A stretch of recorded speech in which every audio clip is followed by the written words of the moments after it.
Now, according to a physician and best-selling author, every human being has one specific need: attachment or connection with others. And I think this is a very real thing in mental health. In other words, attachment is an emotional bond to another person or persons.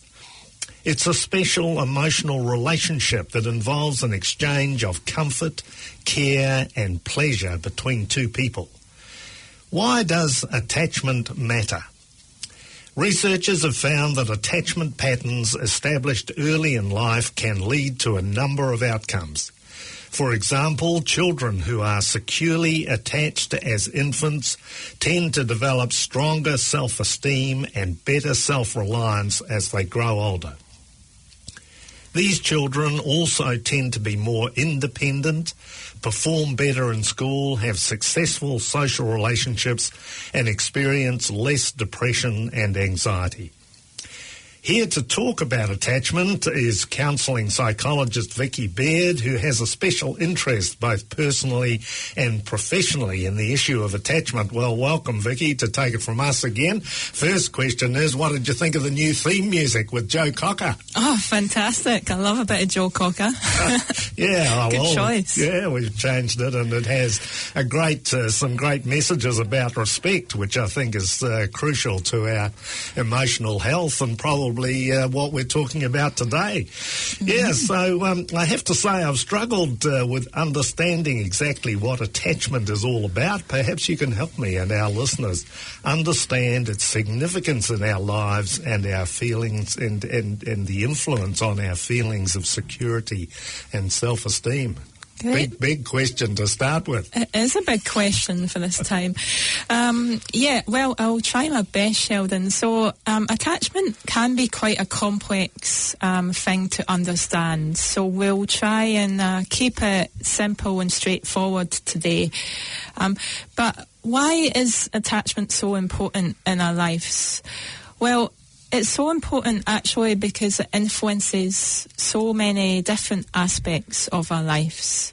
So as you've mentioned, I think, Sheldon, our attachment style actually begins being developed in early childhood and continues to be shaped throughout our life.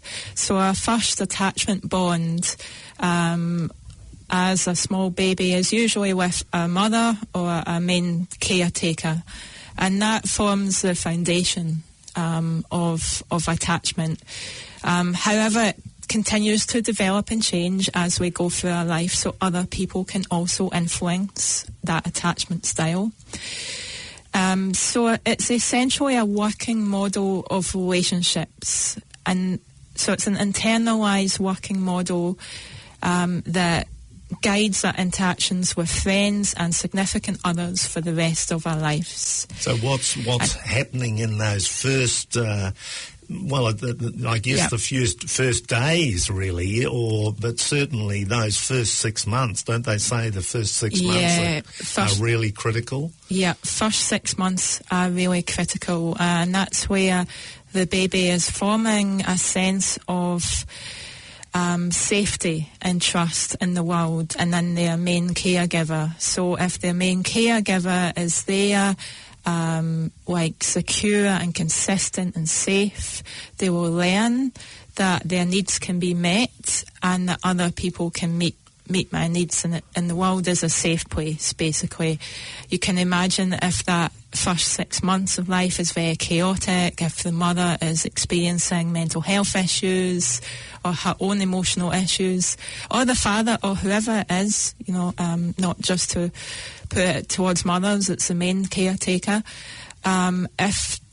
If the main caretaker is emotionally erratic, unsafe, undependable, then that forms a very different working model of relationships. So basically attachment consists of two main components.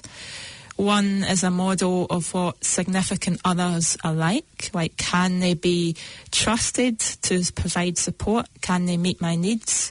And the other is a model of the self. So that's how worthy am I to get my needs met? How realistic is it that I can get my needs met by other people? So in simple language, for anyone that's maybe done a course of CBT, you might have heard about core beliefs. Core beliefs? Core beliefs. This is cognitive behavioural therapy? Yeah, so some of our listeners might have been familiar with that, but basically attachment influences our core beliefs about ourselves, other people, and the world in general. So one of those core beliefs, I think I used the word independent. So if we've had that comfortable, safe, nurturing experience with our main caretaker, and I love that word caretaker, I think that's a lovely word to have conjured up, then we're more likely to be independent, and says here, perform better in school, have successful social relationships and that sort of thing. And I suppose in my own experience, my independence was very slow to develop. It took several decades. And in doing the research on this, I'm sure that was because my mother did have a history of mental health issues, and I think she felt an insecurity about my birth because she'd had two unsuccessful attempts. So there was more pressure, I think.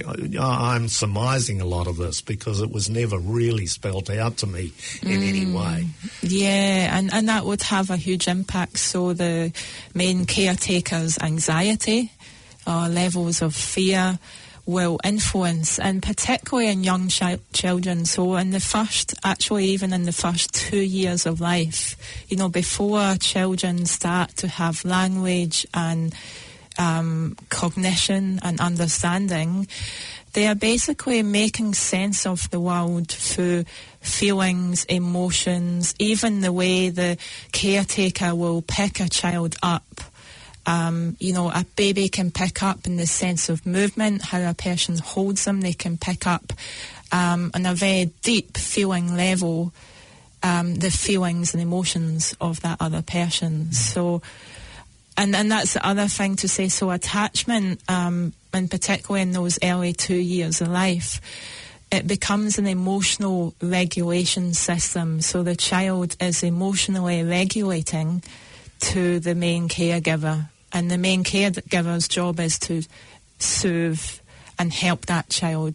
And I guess provide consistency in the emotions and the warmth and the safety and that sort of thing. And so I guess there's a comfort that develops with the child and also with the caregiver. Yeah, should be. That's the ideal situation. However, as you relate to your experience, and for a lot of people, that experience can often be inconsistent, can often fail.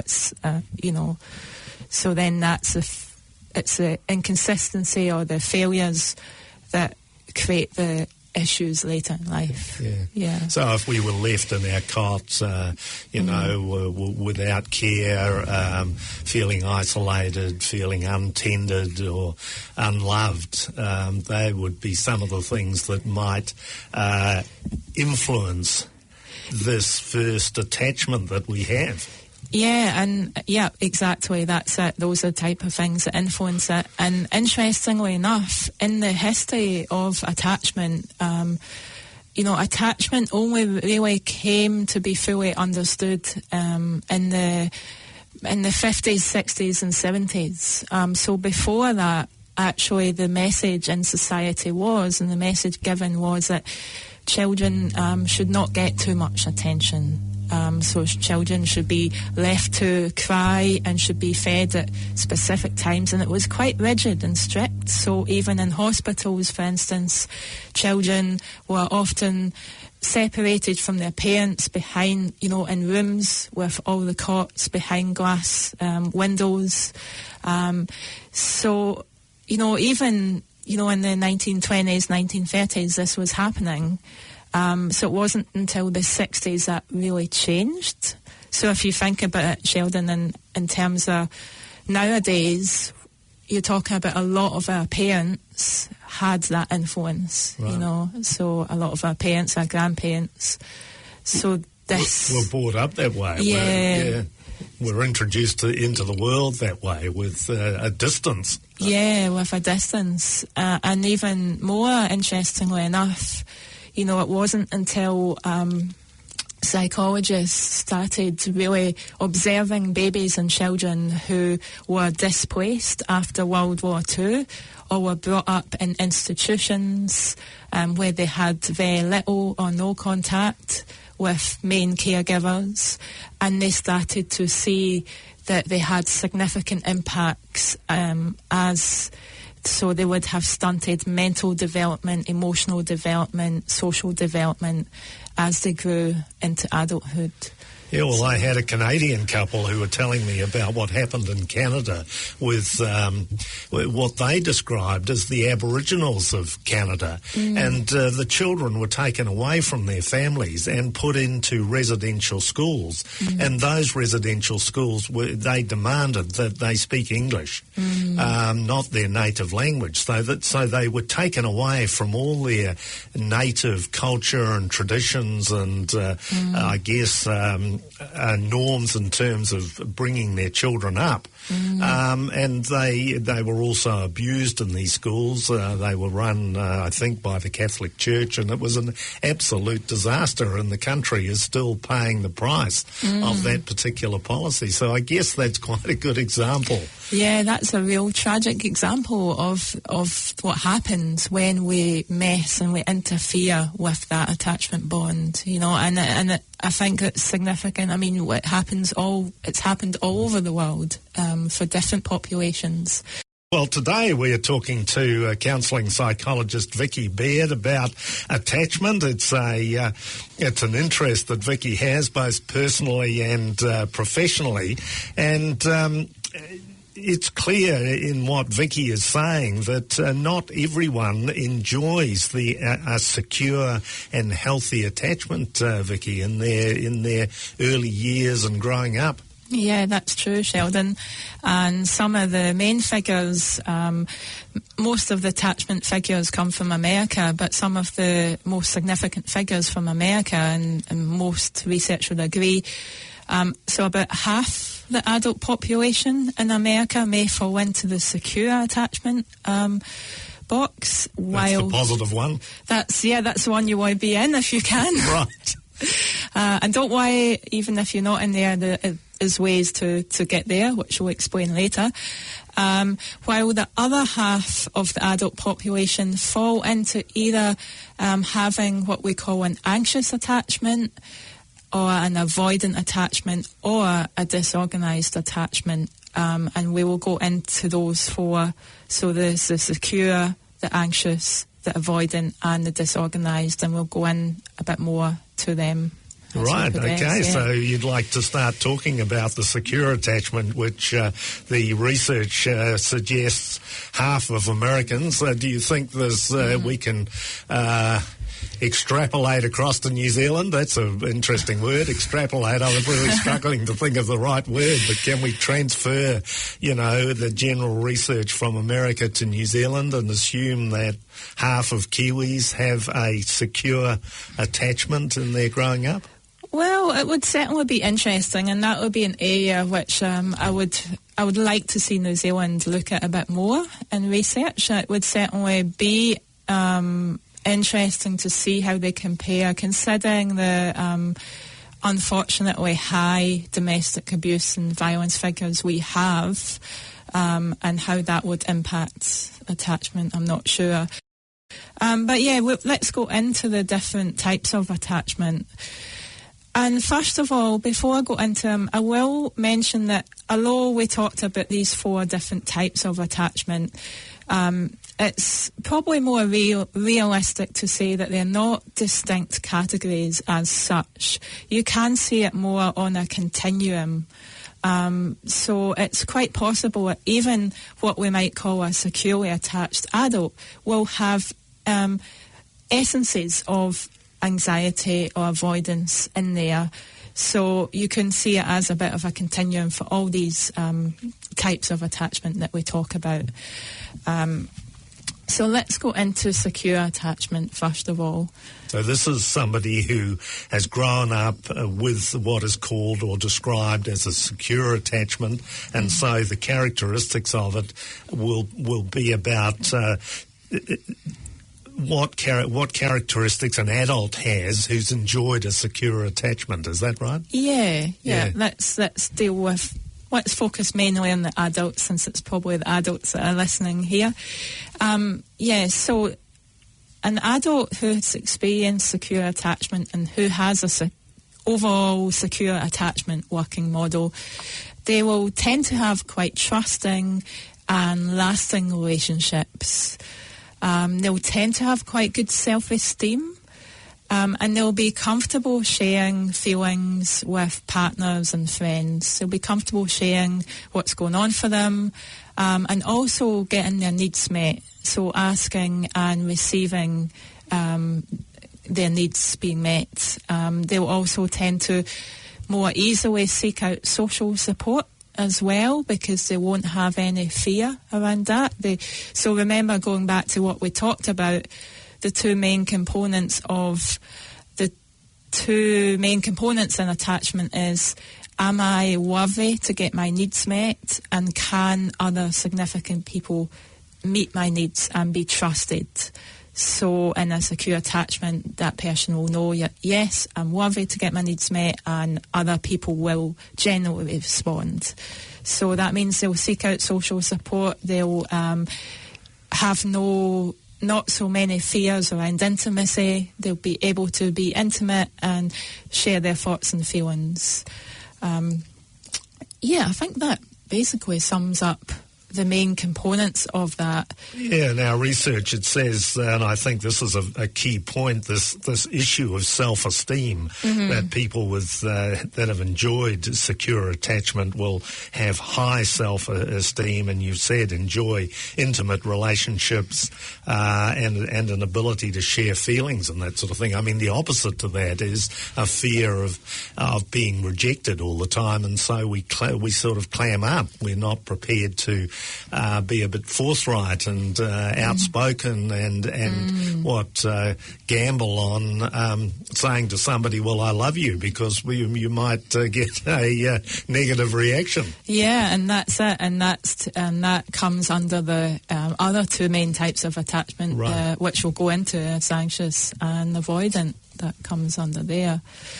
The other point that's interesting as well, I guess, is that securely attached people tend to also have, they enjoy their relationships more, so subjectively they'll be happier than in their relationships than, say, anxiously or avoidantly attached people. So they'll just report having, and they'll also probably have a more realistic view of their relationships. So they'll see the good, the bad and ugly, and it will be balanced.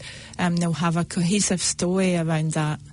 I mean, it's an incredibly positive foundation to have in place, isn't it, for the rest of our lives? Yeah, yep. It's the essential foundation, really, and it's something that, if we can establish, it has a positive impact in every other area of life. Yeah. Our friendships, our relationships, but even at work in our communities. So we'll see attachment patterns play out even in with our bosses, with work colleagues, in our communities.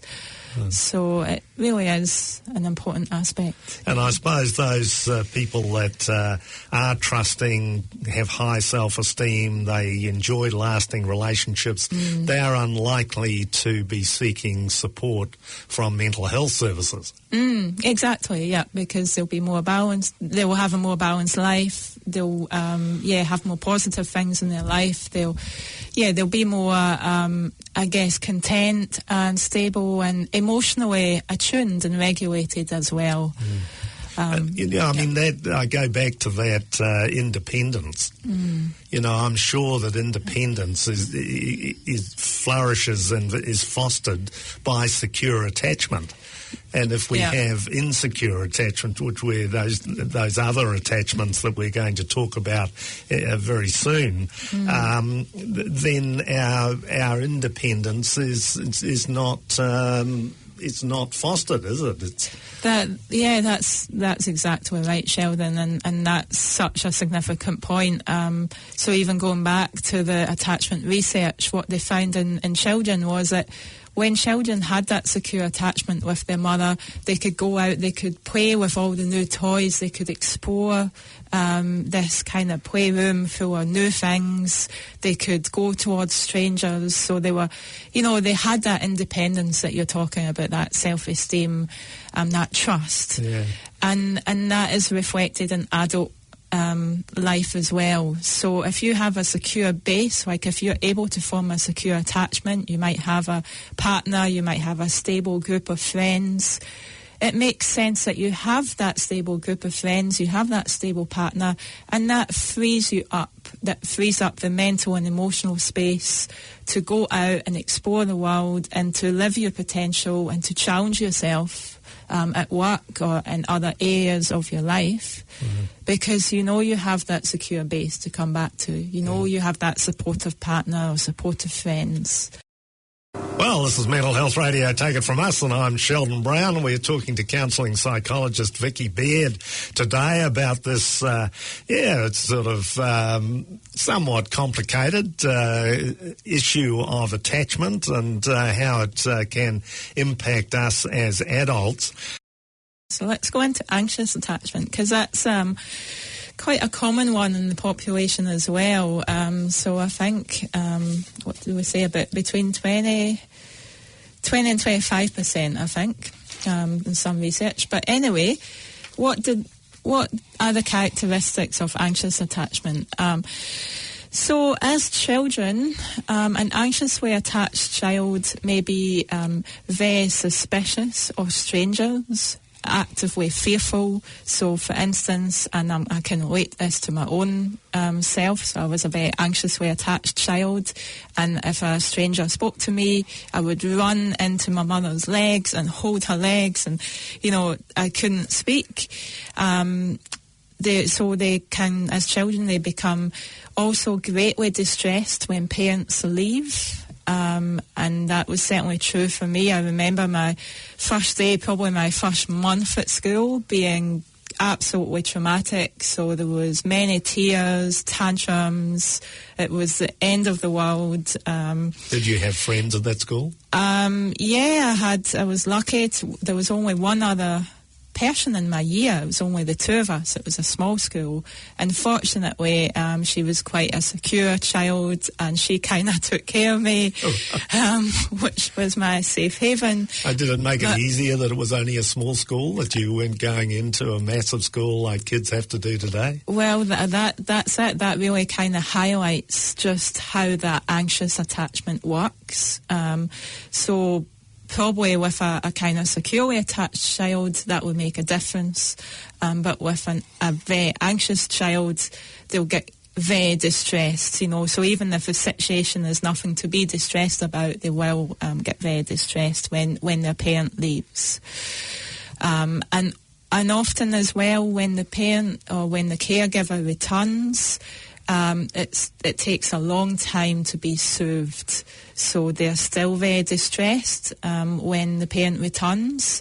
They might be very upset. They might even kind of act out a bit, get kind of upset and angry and distressed, and it will take a long time to comfort. So they take their hostility out on the caretaker or caregiver, do they? Yeah, they possibly not consciously, but unconsciously. Yeah, and certainly that's a pattern of anxious attachment, particularly as adults, because we often we're rejection sensitive, so we can't express our needs, so we can't express our distress. We can't express it, or we can express it? We can't, yeah. Often we can't, or we feel restricted. So we often will tend to act out, or play games rather than saying, actually, I need you here, I really need your support. So that's some of the characteristics. But moving on to how anxiously attached people will be as adults. It's very similar. So you might notice that there might be a fearfulness about becoming close to other people. So they'll be quite fearful, quite anxious about that. It might appear like they're quite reluctant to get close initially, but actually an anxiously attached person really wants closeness and connection. So that anxiety sort of is a barrier to them reaching out and making not advances, but being proactive about meeting people. Exactly. So take a situation, if you're out in a nightclub, an anxiously attached person, coming back to this sense of self, they might not feel worthy, they might have quite low self-esteem, so they might wait for someone else to make an advance or to speak rather than going there and making an effort to speak. And then once they do get attached, once they do get into a relationship, they often get quite preoccupied with it. So if the partner doesn't call them for a few hours or a day, they'll be constantly thinking about that. They'll be constantly worried that their partner doesn't love them or value them, that they'll be fearful of abandonment. They need immediate responses to their texts. Yeah, that's on the extreme end of right. Yeah. So that's a kind of pattern, the makeup, and what often happens, unfortunately, is that unconscious fear of abandonment, of not being loved, actually gets played out because their anxiety and their distress can often push people away. So after a relationship ends as well, the anxiously attached person will become even more distraught maybe than a securely attached person would. They'll become more distraught. It will take them longer to recover. So that kind of fuels the cycle. There's an element of the significance of abandonment, I suppose. Yeah, that's it, and that's the core. So in an anxiously attached person, that's a core fear is abandonment.